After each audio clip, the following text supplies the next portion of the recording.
ATG Split Squat. We're coming into a long lunge. The difference here is that we don't want to be leaning forward. We want the shoulder and the hip to stay nice and stacked. And then the trailing leg stays completely straight with the knee soft. From here, I'm pushing the front leg forward. It's okay to come up on the tiptoe. Again, I don't want to be leaning here. I got to keep that hip pulled all the way forward. No leaning back through the shoulders. Squeeze the glutes to stay nice and stacked.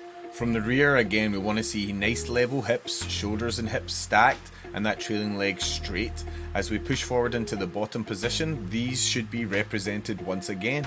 We should see hips and shoulders nice and level. We've come up on the tippy toe in the front, that trailing leg is straight, and most importantly, the hips and shoulders are stacked, again with no forward lean. This is the secret to the ATG split squat. We're trying to lengthen that trailing leg. Okay, so I always like filming this angle for the ATG split squat. So what we want to watch is Kyla's hip turning into a little bit of banana on the right hand side here. So we're going to get Pelvis under a bit more. Okay, then come down. Yeah, so we watch this video, you're not going to see a big bend and a big bow in the front of the hip now. You're going to go straight up through the pelvis. One more rep. And now we've got some good shape. Feel the difference?